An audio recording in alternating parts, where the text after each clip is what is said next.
That's Fantasyland Records here in Atlanta. I was just in there picking up some stuff. Oof, what a chore it was going through there, man. Let's see what I got.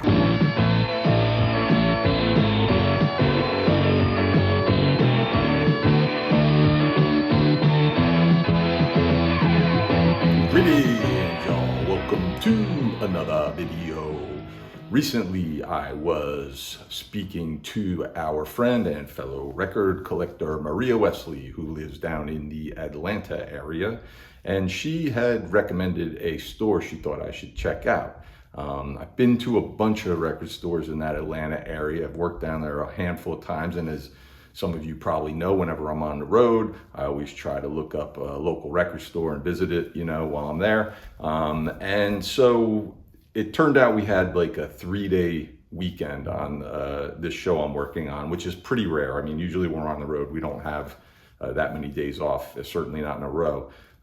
So I didn't have much to do, and I just decided, why not drive out there and check out this record store. I'd looked up online, look at some pictures of it and stuff, and it looked pretty cool. So, it seemed worth it.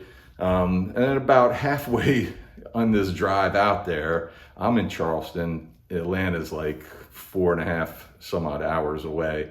And it just kind of dawned on me, like, what am I doing? Like this is kind of far to drive just to visit a record store. But, we had the day off. I had nothing better to do. And this was just not your average, ordinary record store. This was Fantasyland in Atlanta, Georgia. Walking in there was overwhelming. It was one of those stores. I mean, the minute you walk in, you're instantly hit by a big table full of used CDs, just tons and tons of boxes of them.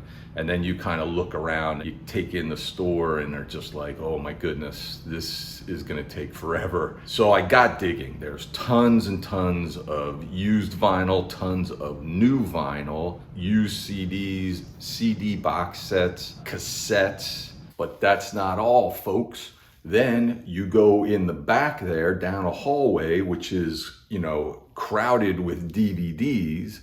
And then there's these 2 rooms off to the side, and these are kind of like their bargain bin rooms. So one of them's got a bunch of vinyl, different genres, and then the other side's got bargain vinyl, bargain CDs, 45s, and then there are posters all over the walls that you can purchase.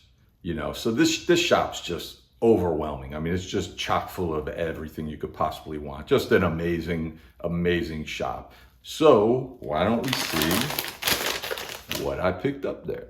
From 1984, we get not just another band from East LA, we get Los Lobos and their major label full-length debut on Warner Brothers, How Will the Wolf Survive?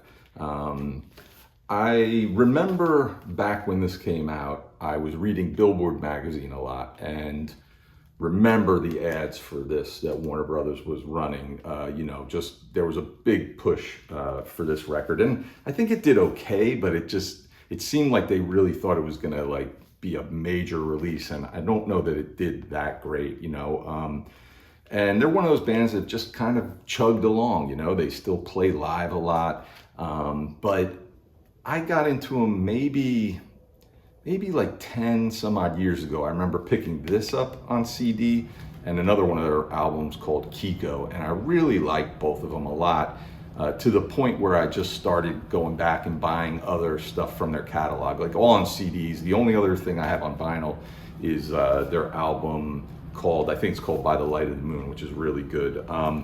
But they're kind of blues rock, they certainly have songs that highlight their kind of Mexican heritage in them. There's some Zydeco, and the other thing I think that surprised me, because we all know them from doing the music for La Bamba, doing the Richie Valens songs for La Bamba, and it was kind of like obvious why they were brought onto that project because of their heritage and everything.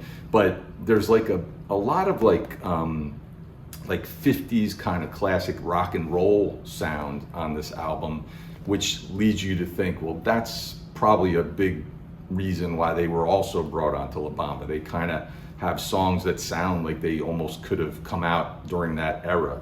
But yeah, just a great band. Like I said, they tour still a lot, and I've been dying to see them live, but every time they're going to be playing in my neck of the woods, I'm out of town. And finally, they are going on this big tour with X, and I love X, and I've seen X live a bunch of times, and I'll always go see X if they're around.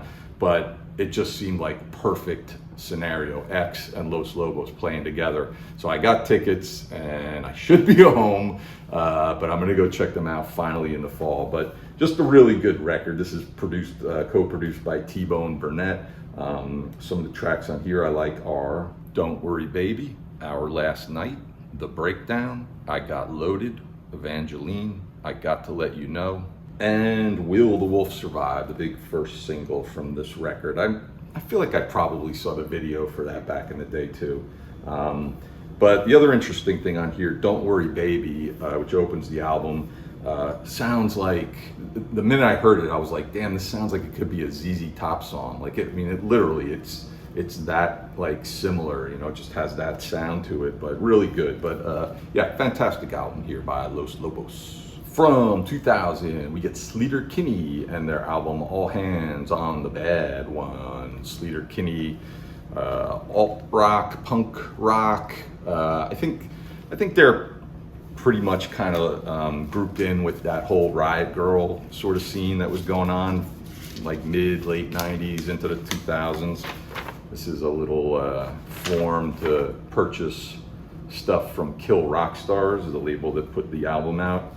7 inches, CDs, fun stuff like that. But Sleater-Kinney, I didn't really get into them until like early 2000s. A friend of mine lent me their album, The Woods, and I really liked that and went out and picked up my own copy of it. And then a handful of years later, I think I picked up their album, I think it's called Dig Me Out, and I really like that too. But that's kind of it for me. I never really delved any deeper with Sleater-Kinney. I know they kind of took a hiatus for a little while and then regrouped. But I saw this there digging through all the CDs at Fantasyland, and the album cover kind of caught my eye. I know I've seen this. I know I've seen people reference this and probably talk about this album as sort of being like a highlight in their catalog. So I just decided to grab it, and it's really good. I like it a lot. Some of the tracks on here I like are Youth Decay, You're No Rock and Roll Fun, The Professional, Was It a Lie, Leave You Behind, Milkshake and Honey, and The Swimmer. Interesting thing here, a little bit of trivia. The song You're No Rock and Roll Fun, from what I understand, they wrote that song about me. No, I'm kidding. Of course they didn't. They wrote it about JT and Rena. Sucker. Anyways, yeah, great record. Sleater-Kinney. From 1986, we get Peter Gabriel and his album So. Everybody knows this one. It was a massive, massive seller. I'm sure the biggest hit of his career.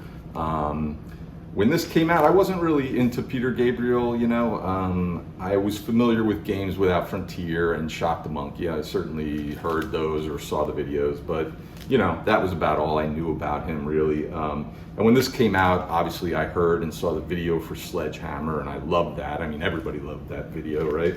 And I went out and picked this up on cassette back then, and I really dug it. I really loved this record, to the point that I went out and started picking up some of his older solo records on cassette. Like, I know I had like 2, maybe 3 of the other ones.